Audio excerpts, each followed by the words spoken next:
जी friends, आप देख रहे यूट्यूब चैनल वॉइस ऑफ कैनी और मैं सफदर खान कैनी। अच्छा फ्रेंड्स, एक कमेंट पर बड़ा इंपॉर्टेंट सवाल था, बड़ा बेसिक सवाल था। तो उस रिलेटेड था कि एचपीएलसी पे जो बेसिक पैरामीटर्स है उनको थोड़ा सा डिस्कस करें, जिसमें कि कवर अप करें कि जिसमें कि इंटीग्रेशन बेसिकली क्या है और पीक क्या है, पीक हाइट क्या है, पीक एक्सेप्टेबिलिटी क्या है, टैलिंग फैक्टर क्या है और पीक एरिया में क्या एडवांटेज देता है, और एचपीएलसी में थ्योरेटिकल प्लेट्स क्या होती है, इंपॉर्टेंस क्या है, इन फैक्टर्स की इंपॉर्टेंस क्या है, और एसएसटी क्या है, आरएसडी क्या है। और आज की मेरी बेसिक वीडियो डेफिनेटली चैनल के साथ मेरे आप लोग देखते हैं, कमेंट्स करते हैं, बेसिक लोग भी है, बेसिक इनिशियली जो स्टेज पे जॉब कर रहे होते हैं वो लोग भी है और सीनियर भी हैं, तो दोनों के लिए बड़ी बेनिफिट ये वीडियो रहेगी। तो एक एक करके मैं आपको डिस्कस करता हूं कि बेसिकली ये चीजें हैं क्या। सबसे पहले बात करते हैं कि इंटीग्रेशन एचपीएलसी के अंदर क्या है। तो इस हवाले से जो लोगों की कंसेप्ट है उसको भी डिस्कस करता हूँ। देखिए, इंटीग्रेशन में आप करते हैं क्या है, जो एचपीएलसी पे आप इनपुट देते हैं, जो कोई सैंपल स्टैंडर्ड की एनालिसिस करते हैं, क्या आपने बना के लगाया और क्या आपके पास आया आफ्टर इंटीग्रेशन, वो सारा इंटीग्रेशन के अंदर आता है। फॉर एग्जांपल, आपने आरएसडी चेक की, पीक को इंटीग्रेट किया, प्री कैलिब्रेशंस लेके खास एरिया लिया, उसका एरिया इंटीग्रेट करके निकाला, जो पीक का रिस्पॉन्स आया, जो स्टैंडर्ड सैंपल्स के एरिया आए उनमें से उनको आइडेंटिफाई किया, जो लगाया और क्या आया उनको आइडेंटिफाई किया in sense off peak name. तो ये सारी चीज अब समराइज करके जब आप कैलकुलेशन करते हैं कि कितने परसेंट आपकी चीज आई है, तो वो सारा कुछ इंटीग्रेशन के अंदर आता है और उसमें बहुत सारे फैक्टर्स उसी के अंदर आते हैं। इंटीग्रेशन जस्ट ये नहीं है कि आपने एचपीएलसी पे कोई स्टैंडर्ड या सैंपल चलाया और उसको आपने जस्ट नेम देना इंटीग्रेशन कहलाता है। इंटीग्रेशन पीक को इंटीग्रेट करना कहलाता है, उसमें चेक करना होता है कि एरिया कितना आया, क्या टेलिंग फैक्टर आ रहा है, ये सारी चीजें इंटीग्रेशन के अंदर आती है। दूसरी चीज है कि पीक बेसिक क्या है। पीक देखे एचपीएलसी के अंदर जो पीक आती है वो आपकी कंसंट्रेशन, जो आप एचपीएलसी पे डिफरेंट पीपीएम के सैंपल स्टैंडर्ड लगाते हैं, उनका रिस्पॉन्स होता है खास वेवलेंथ पे, और वो रिस्पॉन्स जब डिटेक्टर पे आता है तो डिटेक्टर उन इलेक्ट्रिकल सिग्नल्स को कन्वर्ट करता है पीक के एरिया के अंदर। लेकिन पीक क्या है कि जब वो सेंस होती है डिटेक्टर पे, तो आपके स्टैंडर्ड सैंपल्स का रिस्पॉन्स बेसिकली पीक होता है।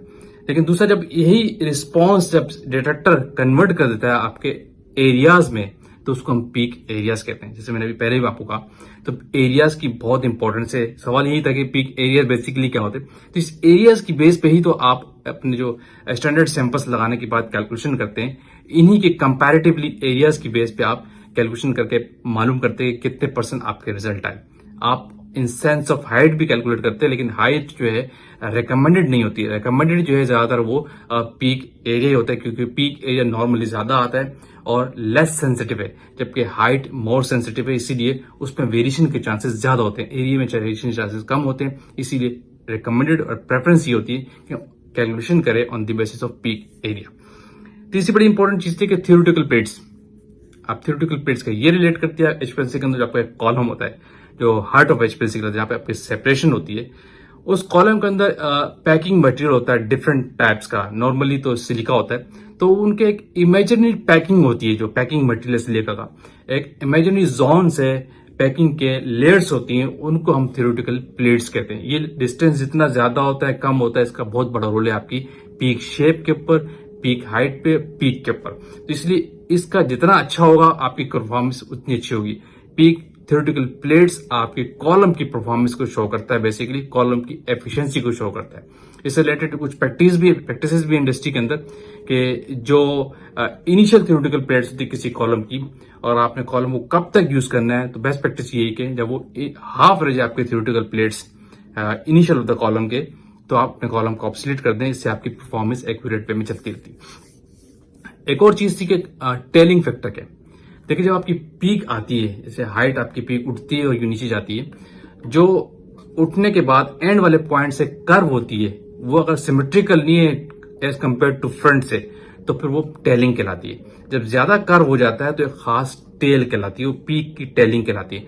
और रिकमेंडेड ये है कि ये एक खास लिमिट में होनी चाहिए। यूएसपी और ब्रिटिश फार्माकोपी आपको कहता है कि अगर कंपाउंड के अंदर टेलिंग फैक्टर है तो एक लिमिट के अंदर आना चाहिए, उसको उस लिहाज से आपने कैलकुलेट करना है। तो इसका फॉर्मूला होता है मैनुअली आप कैलकुलेट कर सकते हैं, लेकिन नॉर्मली आपको सिस्टम खुद ब खुद कैलकुलेट करके देता है। अगर आपने मैनुअली कैलकुलेट करना है तो आपका जो पीक की हाइट होती है उस हाइट का 5% आप ऊपर बेस लाइन से ऊपर जाके फिर आप एरिया कैलकुलेट करते हैं, पीक विड्थ हाफ लेते हैं और एक्स निकालते हैं, वाई निकालते हैं, फिर उनकी एक फार्मूला, इससे पहले मेरी एक वीडियो, उसके तहत आप मैनुअली भी निकाल सकते हैं, लेकिन नॉर्मली आप सिस्टम आपको खुद ब खुद निकाल के देता है। एक और बड़ी इंपॉर्टेंट चीज कि आरएसडी क्या है।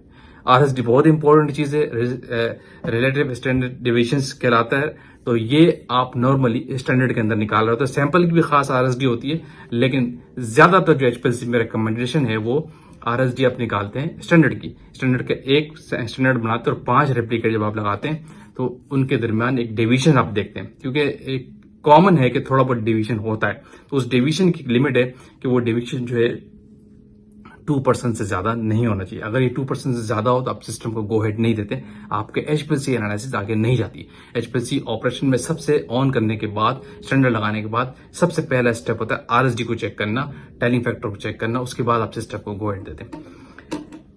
ठीक हो गया। एक आखिर में एक चीज बड़ी इंपॉर्टेंट थी कि सिस्टम सुटेबिलिटी की रिपोर्ट क्या है, जिसको हम परफॉर्मेंस रिपोर्ट भी कहते हैं, डिफरेंट टर्म्स यूज होती है।